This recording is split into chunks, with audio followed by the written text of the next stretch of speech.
Welcome to the Fatty Acid Forum, sponsored by Virtus Nutrition. Join Dr. Charlie Staples from the University of Florida as he takes a look at the evidence of essential fatty acid deficiency and benefit in dairy animals. Now, here's Dr. Staples. In this webinar, we will consider the evidence of whether dairy animals show deficiencies of or benefits from essential long-chain fatty acids included in their diets. Let's talk first about the deficiencies.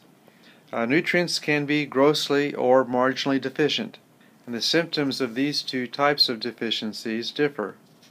In the classical work from the University of Minnesota, in which deficiencies of some of the essential fatty acids were first reported, these rats were fed a normal and a fat-free diet, so the diets were not isocaloric, yet the feed intakes didn't differ.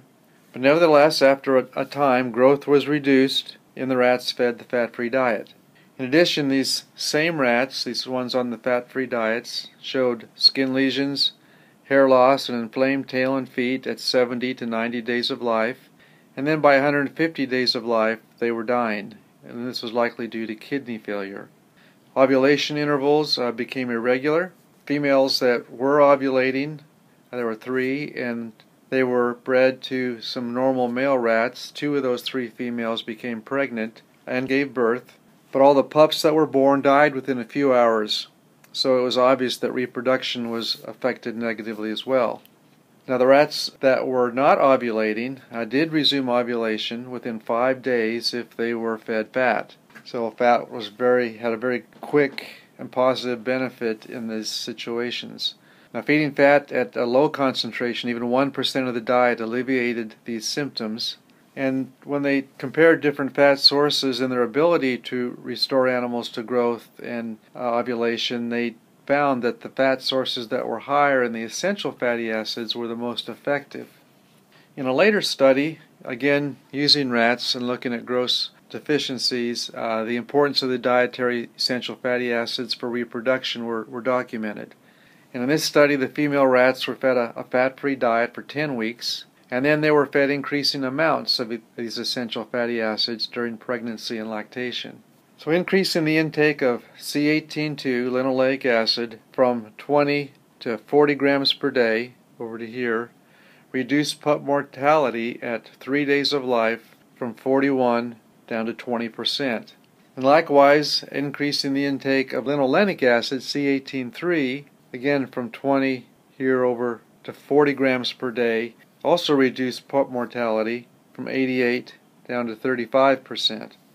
Now, linoleic acid appeared to me to be more helpful than linolenic acid for pup survival based on the lower mortality rates of 41 versus 88% at the 20 gram per day feeding rate and 20 versus 35% at the 40 gram per day feeding rate.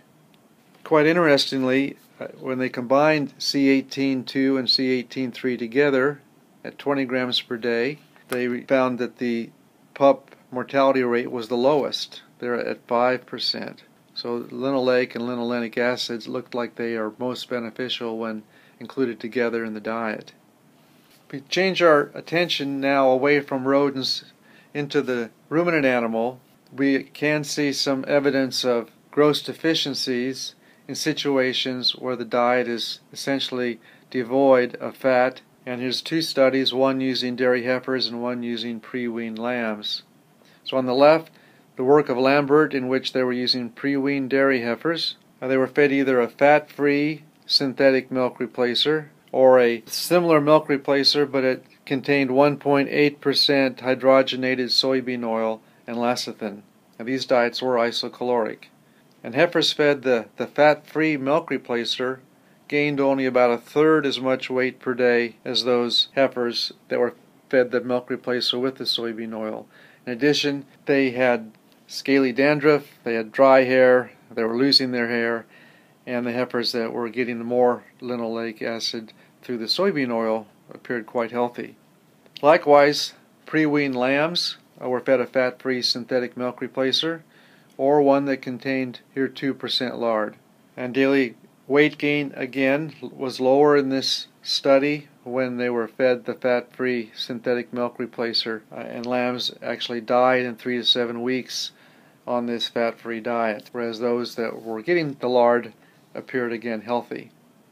We've done some calf work at the University of Florida, again using the unweaned calf, Holstein calves in this case. We documented that increasing the feeding of C18-2 from about 2 grams per day up to about 8 to 9 grams per day, along with increasing intake of C18-3 from about 0 to around 1 gram per day, resulted in increased average daily gain in the first 30 days of life. And this was all through the use of milk replacers without calf starter. So let's turn our attention now to the adult cows. And gross deficiencies are not really seen in the adult animal. Of course, our adult cows always have some fatty acids in their diet. Yet the feeding of additional essential fatty acids has improved reproductive tissues and performance. For example, the size of the dominant ovarian follicle and the corpus luteum have been increased in many studies, accompanied by increased progesterone circulating in the bloodstream. We've seen cases in many studies in which conception rate has been improved. And loss of embryos has been documented in several studies as well. And you can read more about these responses using the references I've given here. Won't go into more detail than that other than to ask you to look at those references if you'd like to read and learn more about the influence of fatty acids on reproduction. We have seen improvements in milk production when we brought essential fatty acids into the diet or changed the ratio of omega-6 to omega-3 fatty acids. And in this study from Florida, that's publication is pending, there are 3 ratios of omega-6 to omega-3 included, 6:1, 5:1, and 4:1, and this was done by feeding increasing amounts of calcium salts of fatty acids enriched in fish oil. 4:1 ratio diet had more fish oil in it than the 6:1 ratio, and this was done by increasing strategy in the TMR. All the diets were fed at 3.7% of fatty acids, so they weren't fairly normal diet, or certainly not out of the range of, weren't high-fat diets. The intake of EPA and DHA increased from about 10 to 21 grams per day of those essential, or of those longer-chain fatty acids. In dry matter intake and milk production, and 3.5% fat-corrected milk production also increased linearly with increasing amount of the omega-3 fatty acids in the diet. Conducted another study in which we were wanting to supply as little essential fatty acids in the prepartum and postpartum diets as possible, but also wanting to feed reasonable feed ingredients. So our feed ingredients used in this study were barley grain, peanut meal, citrus pulp, Bermuda grass silage, and alfalfa hay, and we didn't have much corn silage in it at all. The diets were fed for 4 weeks prior to calving, and then 9 weeks postpartum. Saturated and essential fatty acids were supplemented in a couple treatments, and then we measured the essential fatty acids in the diets and milk fat in order to calculate the essential fatty acid balance. The linoleic acid content of the diet in this Florida study was 0.6, which is about half of what is typically found in TMRs in U.S. cow diets. Linolenic acid was about 0.29, and it was pretty similar to what is found in other TMRs around the country.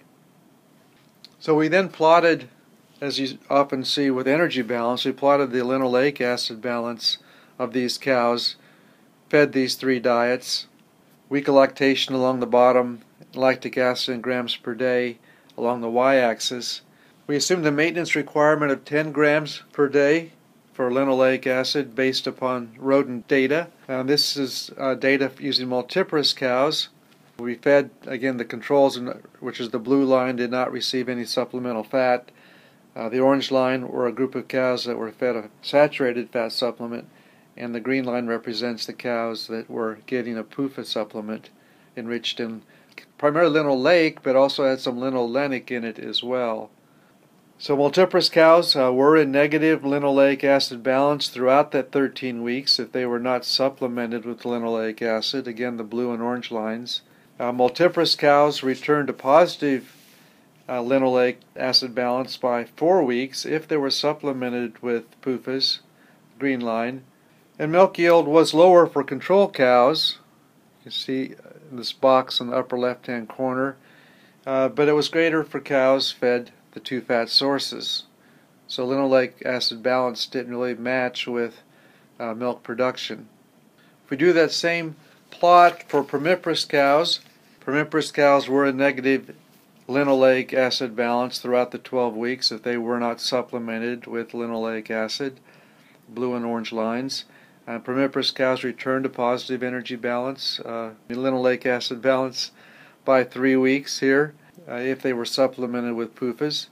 And in this case, the cows fed the PUFAs produced the most milk per day of the three groups, as shown in this box on the upper right-hand side.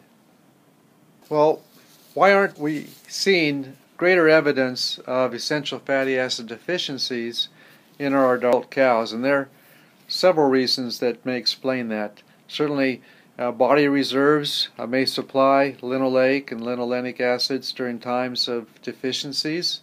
And this table shows the storage of linoleic and linolenic acids in tissues. As expected, the body has a significant storage of linoleic and linolenic acids. The tissues of storage are listed along the left-hand margin here, along with their fat content and the proportions of the essential fatty acids 18.2, 18.3 as a percent, and then grams as well. There are large stores of C18.2, mainly in the internal adipose and muscle, over 1,600 grams. There's less storage of 18.3, but over 100 grams, and again coming mainly from the adipose and the muscle. So in times of negative balance of the essential fatty acids, the cow can rely on storage supplies to meet their needs. Now, as cows mobilize fatty acids when they need it, it appears that there is a preferential mobilization of essential fatty acids. The green, blue, and orange bars in this bar graph represent the abdominal fat, it's green, the NEFA, the blue, and the subcutaneous fat, orange, for each of the fatty acids listed along the x-axis. For example, cis9C18.1 is made up of 31% abdominal fat. Cis9C18.1 makes up 31% of the abdominal fat, 26% of the fatty acids in NEFA, and 38% of the fatty acids in subcutaneous fat. What's interesting in this table is that the NEFA fraction appears to contain a much greater proportion here of 18.2 compared with the tissues that store fat, suggesting that C18.2 may be preferentially mobilized from fat stores. In support of this idea of preferential mobilization of essential fatty acids, the retroperitoneal adipose tissue of fasted rats, which is the blue bar, the fed rats are represented by the orange bar. The ones in the blue had lower concentrations of C18.2, C18.3, and 25 compared with rats that were fed the orange bars, suggesting that under a fasting situation that adipose tissue is being depleted of those essential fatty acids maybe at a faster rate than the 18.0 and 18.1 in those tissues. In addition, while we're not seeing greater evidence of EFA deficiencies, that tissues may, including the mammary gland, may adjust uptake of C18.2 based upon the supply of C18.2. So for example, in this table we can see that milk contains more C18.2 if the animals are being fed a C18.2 source like Megalac R, and if they're fed another fat source like linseed oil, the milk's going to contain less C18.2. So the amount of linoleic acid going into the milk is dependent upon the diet, and there may be a saving or a surplus that can go into milk based on the dietary supply. Now, is there a bottom line or minimum intake of C18.2 that must be met to secure normal performance? It might be fun to take a look at that. And what I've done in this graph is just taken 6 studies that were published in the 2012 Journal of Dairy Science and that included 22 treatments, and plotted the efficiency of transfer of C18.2 from the diet, here on the x-axis, against the C18.2 that's coming out in milk. Now it assumes that all the C18.2 in the milk is coming from the diet and none is mobilized from tissues. So the transfer efficiency ranged from about somewhere around 15.5% up here down to about 4% there at the lowest point. And the efficiency of transfer decreased with increasing intake of C18.2, as might be expected, until plateauing at this C18.2 intake of around 500 grams. So at higher intakes of C18.2, certainly the additional C18.2 supply could be stored in other tissues, and likely is. Milk's not taking all the C18.2, but efficiency may not drop below 4%. So even up at over 800 grams per day of intake, the efficiency of transfer is still only around that 3.5 to 4%. So possibly a diet of 500 grams per day of C18.2 or greater would allow storage of C18.2 in other tissues. And here are 3 examples of diets that certainly can supply 500 grams of C18.2 per day when consumed at 23 kilograms per day of dry matter. Example 1 would have a diet that's 5% animal-vegetable blend. Example 2 would have a diet that's almost 2% of high linoleic sunflower oil, and diet 3 would contain about 15% whole cottonseed. This 500 gram per day amount appears to be on the high side. I mean, we don't often feed quite that much fat in our diets, but remember those diets would allow storage of C18.2 to take place. Now, if we were to take a stab at more of a maintenance amount of C18.2, we could use the following calculations. First, a 1,450 pound dairy cow producing 90 pounds of milk would require about 11 grams per day of C18.2 for maintenance. That's based upon rodent research. If we use the maintenance requirement from human studies, that would double to 22 grams per day for an adult cow. So the rodent research gives us a more conservative 18.2 maintenance number. Well, this 11 grams per day is required for maintenance. If you add that to the 30 grams per day required in the milk fat, that would give us a total of 41 grams per day required for absorption. Of course, that 30 grams per day also is a number that we could move up or down, but just for the sake of this calculation, we'll say 30.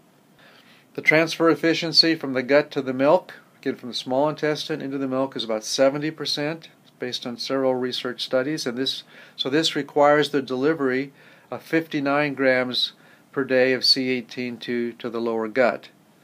That's 41 grams needed for absorption divided by the 70% transfer efficiency. It gives us 59 grams. Next, if ruminal biohydrogenation is 83%, which is a reasonable number, then recommended intake would be about 350 grams per day. So that's about 100 grams higher than the average intake of C18.2. That's not getting any fat supplements or not containing high fat supplement like distillers grains. So certainly this is a very rough estimate that includes a lot of assumptions based upon research data, though. It does appear that the lactating dairy cow has a lot of plasticity when it comes to for essential fatty acids, and its symptoms of marginal deficiencies are difficult to detect when present.